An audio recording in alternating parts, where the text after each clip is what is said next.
Assalamualaikum warahmatullahi wabarakatuh. Berjumpa lagi dengan saya, Ralistami Esti Hidayah atau Putya. Pada kesempatan kali ini kita akan belajar tentang perkembangbiakan tumbuhan secara generatif. Hal-hal yang akan kita pelajari kali ini antara lain bagian-bagian bunga, proses perkembangbiakan generatif tumbuhan, macam-macam penyerbukan, dan perantara penyerbukan. Bagian-bagian bunga.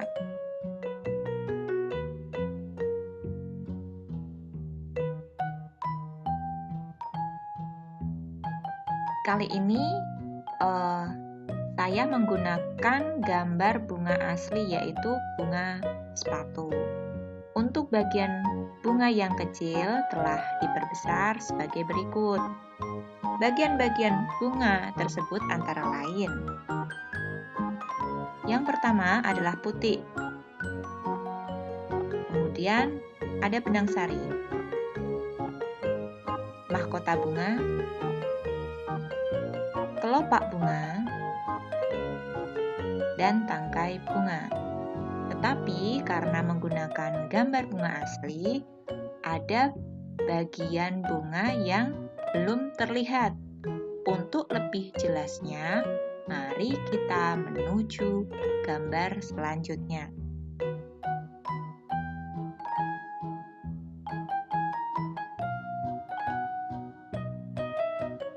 Pada gambar ini lebih jelas daripada gambar sebelumnya, karena bagian yang belum terlihat bisa terlihat di sini. Tadi kita sudah mengenal yang namanya putik. Nah, putik ini terdiri atas kepala putik, tangkai putik, bakal buah, dan bakal biji. Kemudian ada yang namanya benang sari. Nah, benang sari ini tersendiri terdiri dari kepala sari, tangkai sari, serta serbuk sari. Serbuk sari itu tempatnya ada di kepala sari. Dia bentuknya adalah serbuk. Kemudian ada mahkota bunga, ada kelopak bunga, ada tangkai bunga yang telah disebutkan sebelumnya. Kemudian ada juga yang namanya dasar bunga. Setelah mengetahui bagian-bagian dari bunga, mari kita mengenal apa fungsi dari bagian-bagian bunga tersebut. Putik merupakan alat kelamin betina, terdiri atas kepala putik, tangkai putik, bakal buah, dan bakal biji.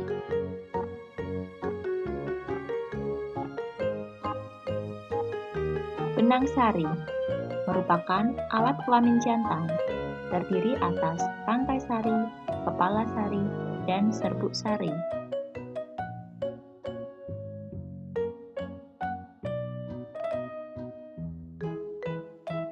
Mahkota bunga merupakan bagian bunga yang mempunyai bentuk paling indah, serta memiliki warna tertentu. Fungsinya adalah untuk menarik perhatian serangga. Keberadaan serangga ini yang hingga pada bunga akan membantu proses penyerbukan.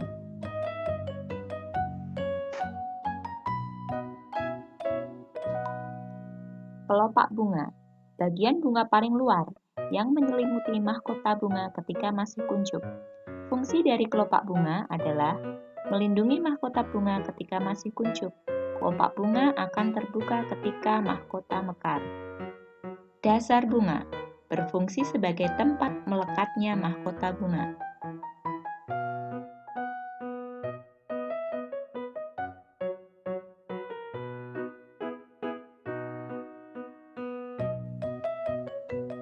Tangkai bunga, bagian bunga yang berada pada bagian bawah bunga. Fungsi tangkai bunga adalah menopang bunga dan menghubungkannya dengan bagian tumbuhan lainnya. Proses perkembangbiakan generatif tumbuhan. Nah, bisa dilihat pada gambar. Yang pertama, untuk proses perkembangbiakan generatif pada tumbuhan diawali oleh proses yang namanya penyerbukan. Proses penyerbukan adalah peristiwa jatuhnya serbuk sari ke kepala putik. Serbuk sari berada di kepala sari. Ini ada serbuk sari. Kemudian karena beberapa faktor dapat jatuh ke kepala putik. Ini kepala putik.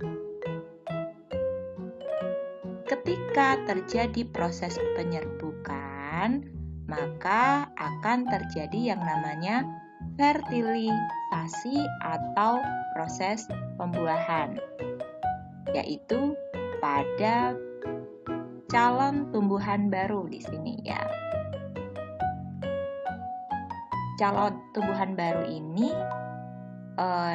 diselubungi oleh bakal buah, sehingga biasanya di dalam buah itu ada biji.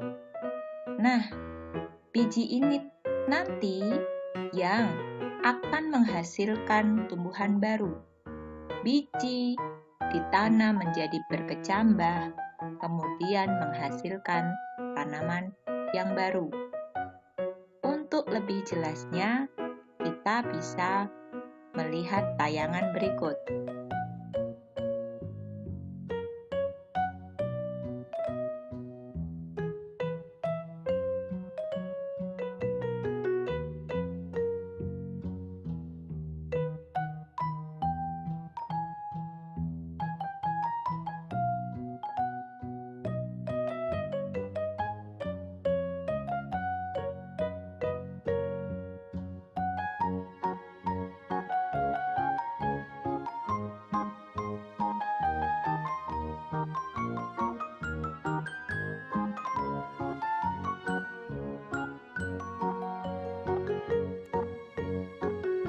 Coba amati tanaman stroberi ini.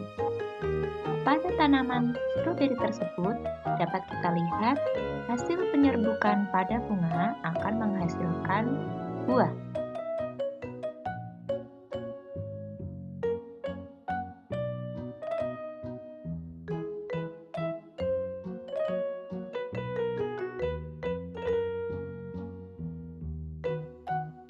Pada tayangan ini kita melihat proses berkembangnya biji menjadi tanaman baru. Macam-macam penyerbukan. Di sini ada 4 penyerbukan. Yang pertama adalah penyerbukan sendiri, yaitu ketika serbuk sari jatuh ke kepala putik bunga itu sendiri. Bisa dilihat pada gambar. Kemudian ada yang namanya penyerbukan tetangga, yaitu ketika serbuk sari jatuh ke kepala putik lain bunga, tetapi masih dalam satu tanaman. Kemudian penyerbukan silang. Ketika serbuk sari jatuh ke kepala putik, yaitu dari bunga yang beda tanaman, tetapi masih satu jenis.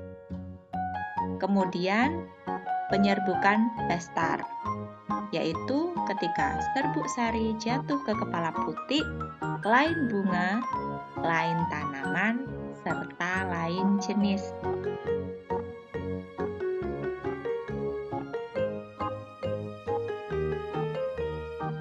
Perantara penyerbukan.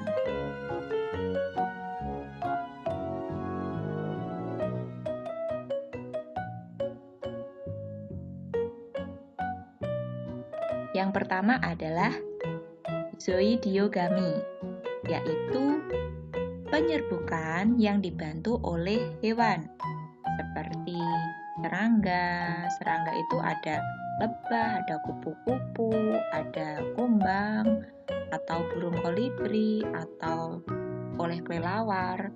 Itu disebut zoidiogami. Kemudian ada hidrogami, yaitu penyerbukan yang dibantu oleh air.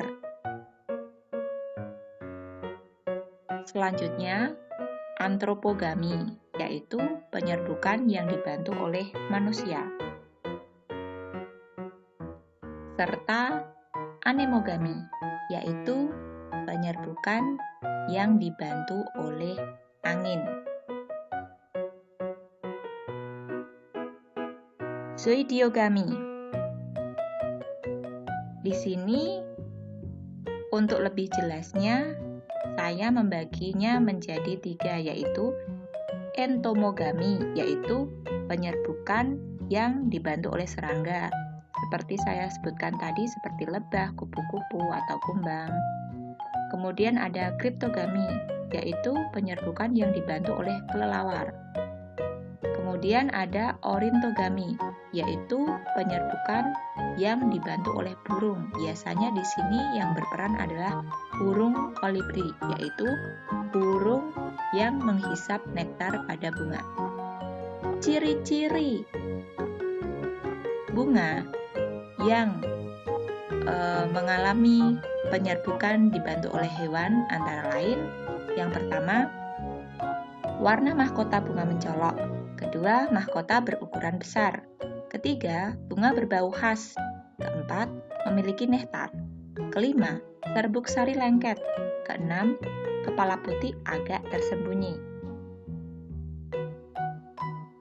Hidrogami. Hidrogami ini adalah penyerbukan yang dibantu oleh air. Ciri-cirinya adalah: pertama, terjadi pada tanaman air. Kedua, biasanya serbuk sari terbawa oleh arus air mendekati kepala putih.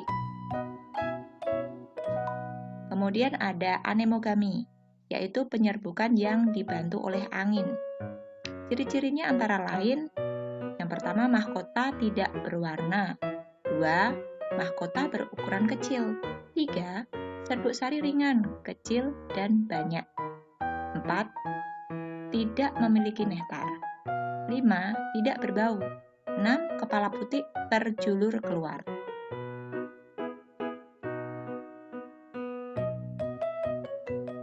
Kemudian ada antropogami atau penyerbukan yang dibantu oleh manusia.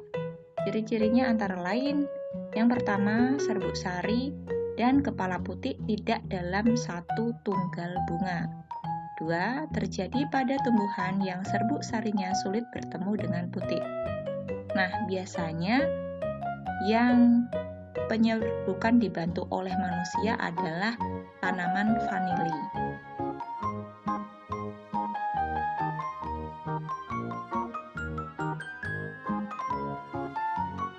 Sekian dari saya. Apabila ada salah kata, saya mohon maaf yang sebesar-besarnya. Wassalamualaikum warahmatullahi wabarakatuh.